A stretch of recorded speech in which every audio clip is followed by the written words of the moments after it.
Do you find squeezing the Charmin irresistible? I'm not middle-class suburbia, low-average housewife either. I don't consider squeezing toilet paper the height of my day.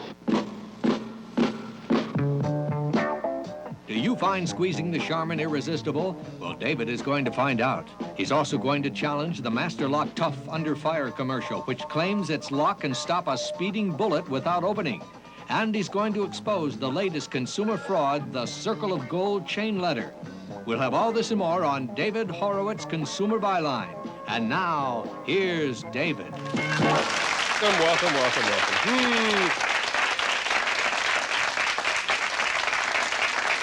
Thank you.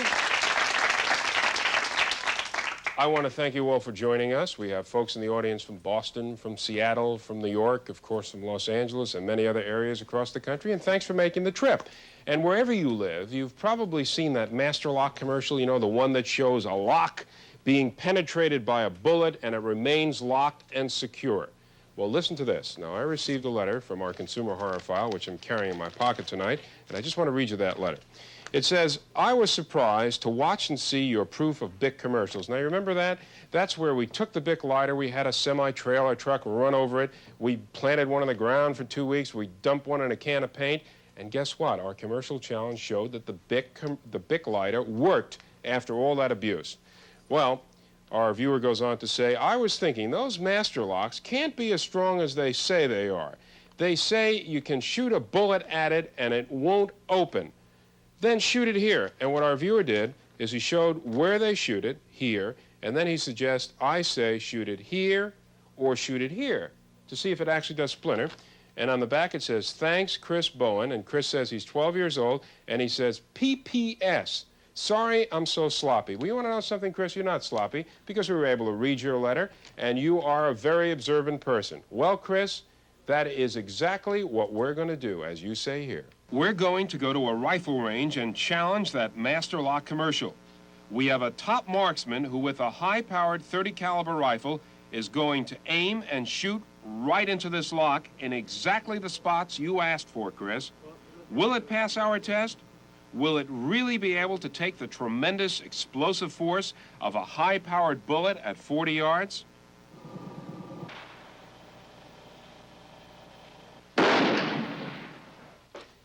I can hear that bullet resounding, but you're just going to have to stay tuned to find out as we fight back right after this. Look, they're squeezing the Charmin. How soft is it?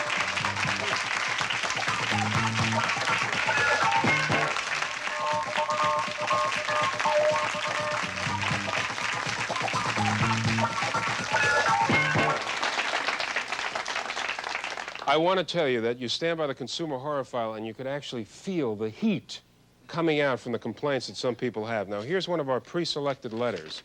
This is something that you're all going to be able to associate with. It says, have you ever thought about how much product the consumer has to throw away because it is packaged in such a way that the last amount in that product is inaccessible? Specifically, I'm thinking of fluid typewriter correction products, but the same is true with many nail polish bottles. The brush does not reach into the bottom of the bottles, and people thinking that it is empty before it really is, throw it away for a new one. Pretty profitable for the manufacturer, huh? Our viewer says. You realize, of course, that the consumer can't see what is in the bottle because the fluids are opaque, except for colorless nail polish. Please check into it. Now, this is a very, very astute viewer. Now, this is something that has bothered us for a long time. It seems you always have to tip the bottle to get to the last drop, and you seldom succeed, and then you throw away the bottle and buy a new one. What we decided to do is to check it out. We went out and bought a bottle of liquid paper, a bottle of Mistake Out, and a bottle of liquid retype. They're three well-known typing aids used by secretaries in schools everywhere.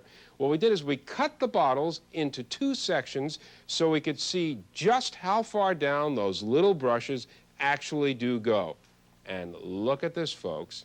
In the liquid paper and the Mistake Out, 25% of the usable liquid is below the tip of the brush and is impossible to reach. In the liquid retype, it's even worse. This is pure waste as far as I'm concerned, and consumers don't realize this because they can't see into the bottle. What we did is we called the manufacturers of these products. We were told that the space is left there because people don't follow the instructions and shake well. Can you believe that? If you don't shake well, goo will form at the bottom of the bottle, the manufacturers say, and that becomes unusable. Actually, they said that even if you did shake well, you couldn't prevent the collection of the goo. The last few drops would still be unusable. Well, there are a couple of things wrong with their answers. First, they are penalizing the people who do follow the instructions by giving them less than they paid for. And second, what I see here is more than just a few drops in the bottom. Clearly, at least a quarter or 1/4 of the product is thrown away without the customer even knowing about it. This case of the too short brush is not just in typing aids. You'll find it in nail polish, glue bottles, and many other products that use that screw-on brush. If you find something like this, complain. Fight back. That's what we're doing. Liquid Paper, Liquid Retype, Mistake Out, and all the makers of brush top bottles. These short brushes are making us bristle to the manufacturers. Now I say this, make a few adjustments. This is waste, and it's costing all of us hard-earned money, right? All right.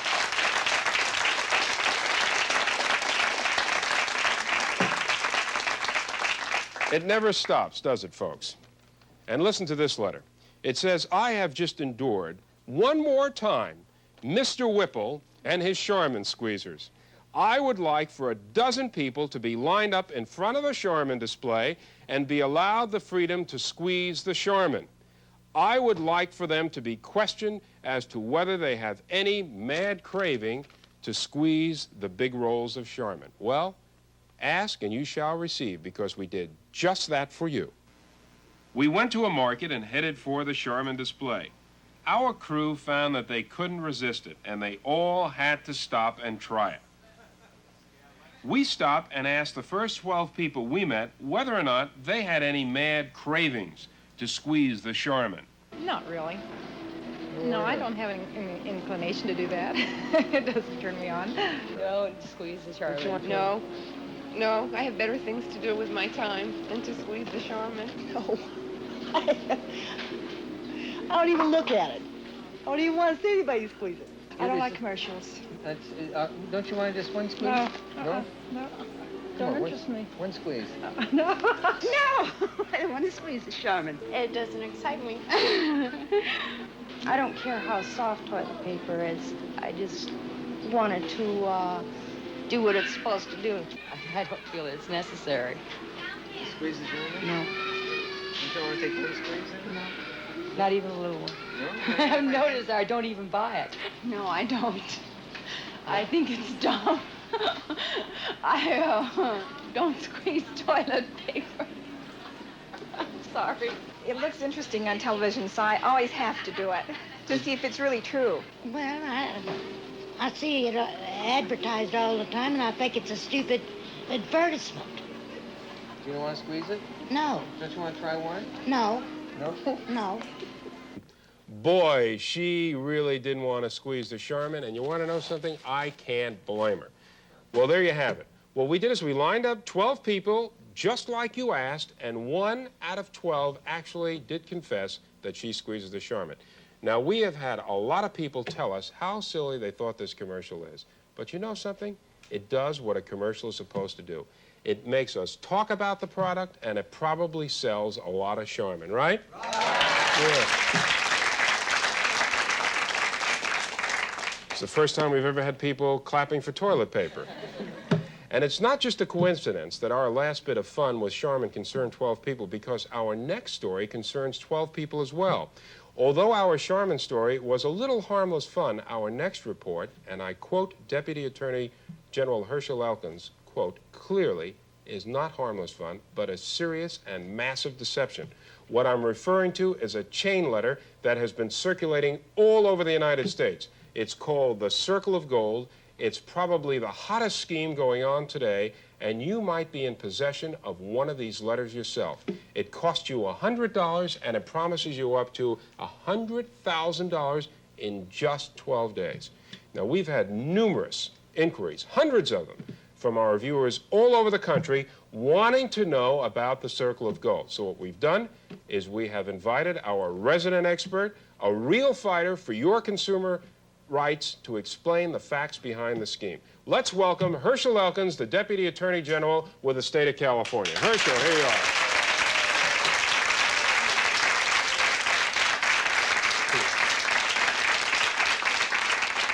are. Okay, Hirsch, what is the Circle of Gold? Well, it's a simple chain letter. You pay $50 for a list of 12 names. And then you simply send $50 to the name that appears first. It's now cost you $100. Cross off that name, put your name on the bottom of the list, duplicate 2 or more, and sell them to your friends. You get your $100 back, and then you wait for your name to gradually come up to the top of the list, and then you're going to get something like $100,000. That's supposedly the idea. But does it do what it promises it's going to do? Well, of course it doesn't. And of course, that's one of the problems. This is an ancient scheme. The difficulty is, in order for you to get your money, to go through 12 rounds, you're going to have to involve you and the people that you involve who involve other people, about 4,000 people. Now, the last person of this 12, of course, is only going to do it because he also wants to get the $100. Now, in order for him to get all of this money, he's going to have to involve 15 million people. And in order for the 12th person on that list, just on that second list, that 12th person, in order to get his money, that's all that you're going to have to get involved in this scheme is 64 billion people.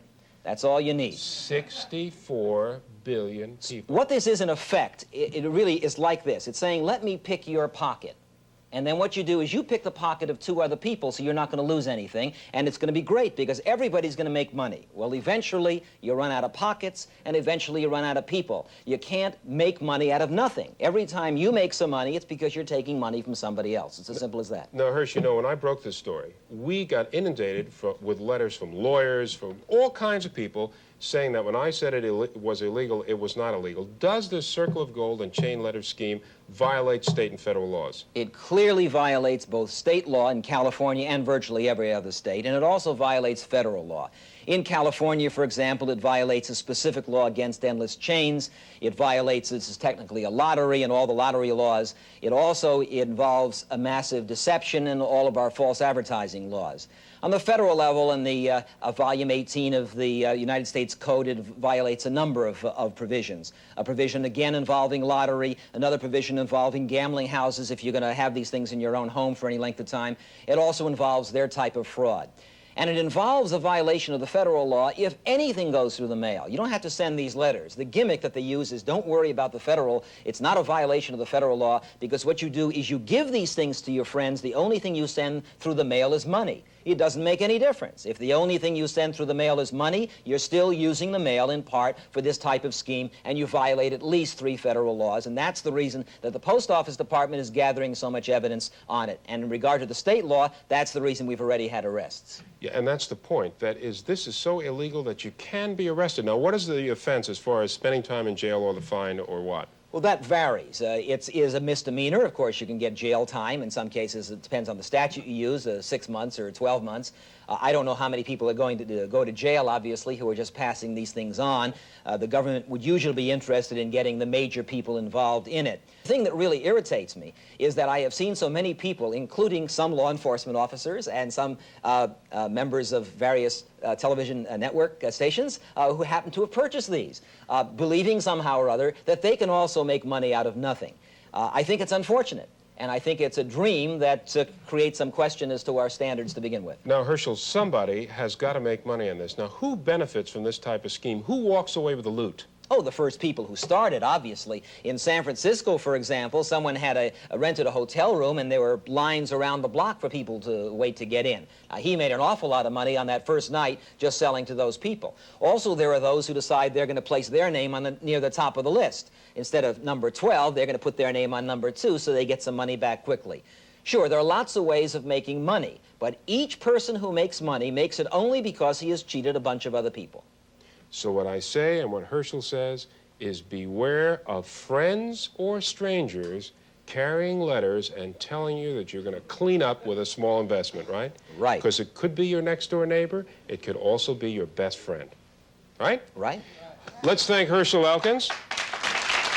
You really gave us a lot of good information. And let me say to all of you, Don't go away, because we're going to challenge that master lock commercial. And can that lock really stop a speeding bullet and remain locked? We're going to find out as we fight back right after this.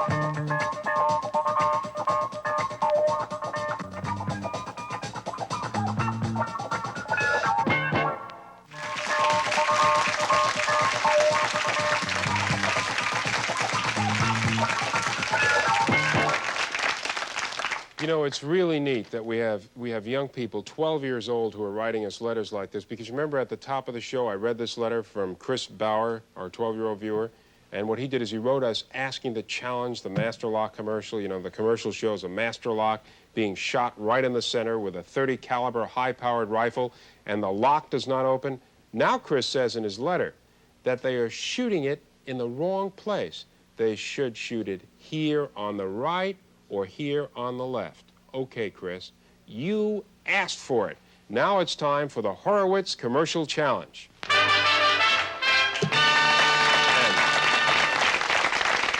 In order to test Chris's theory, we took our film crew to the Angeles shooting range, a beautiful and rustic spot just outside Los Angeles, California. The Master Lock commercial calls for a distance of 40 yards between shooter and target. So we set up our locks at the proper distance, checked them out to see if they were in proper working order,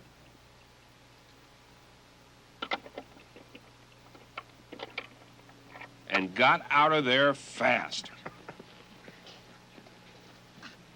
We were using the Master Lock 15, which sells for about $10 a piece, the same locks used on the commercial. We set up 10 locks just in case we might have trouble hitting them in the proper area. We asked marksman Lee Hunter to perform the test for us by using a high-powered .30 caliber rifle. Before we tested our young viewers' theory, we thought we should first do it like the commercial. After a few practice shots, we had Lee aim for dead center. Okay, everybody clear. Wow, dead center it is. It actually split the lock in two, but will it open? Well, like the commercial, the lock is still as secure as ever. Now, let's test Chris's theory. He says in his letter to shoot it here. Okay, let's give it a try.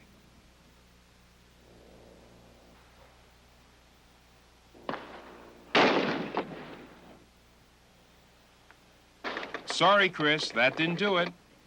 Well, shall we try it on the other side?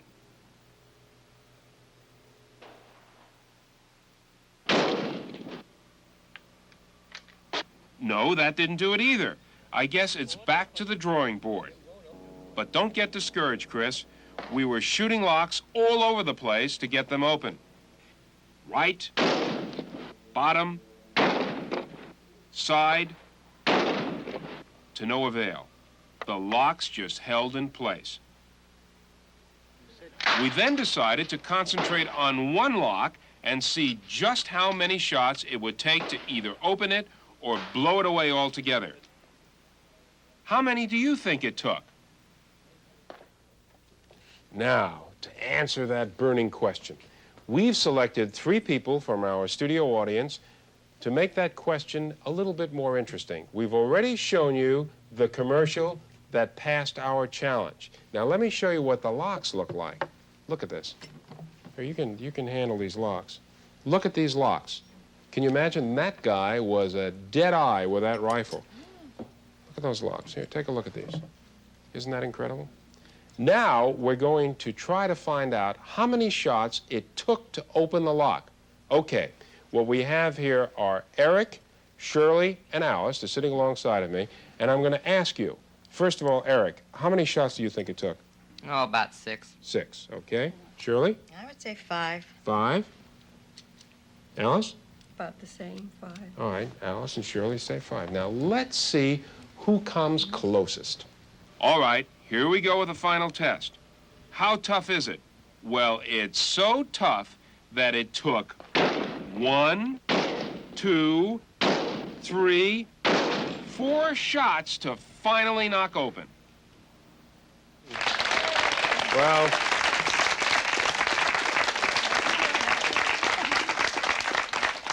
what we have here is we have two winners, and what I'm going to do is I'm going to give both Shirley and Alice the master lock. Oh, thank you. With your own key.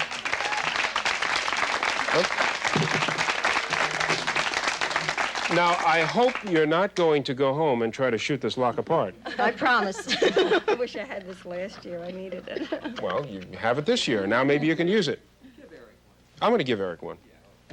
Lloyd said give Eric one, too. I was going to save Eric's lock for the last. I don't want you to feel left out of it, Eric. You can have your own master lock. Now, I must emphasize that this is not a commercial for master locks. There are probably other locks that could take the same beating and still remain secure. When we set out to do our commercial challenges, we never know how they're going to turn out, and regardless of the outcome, we always show them on our program. Now, some manufacturers are very pleased. Of course, the ones that don't work get a little ticked off at us. Now, we try to do our challenges exactly the way we see them on television. And since ours are not done under laboratory conditions, the results may sometimes differ. Now, that does not mean that the product is bad. It just means that the commercial itself could be misleading. By last count, more than 75% of our commercial challenges have worked out in favor of the advertiser. That's how closely commercials are controlled for accuracy by broadcasters. And speaking of commercials, we'll be right back. Would anyone like to have a bagel with their locks? Huh? Well, go ahead, take it. I want to thank our marksman, Lee Hunter. You did a sensational job for us. And I also want to thank Deputy Attorney General Herschel Elkins for making us aware. And I want to say to you, if you have something you want us to look into, or you want to see our program when you're in California, here's where to write. David Horowitz, Consumer Buyline, Burbank, California, 91523. Remember this. Stay aware and informed, and fight back, and don't get ripped off. Would you folks like to see these? You want to see the lot?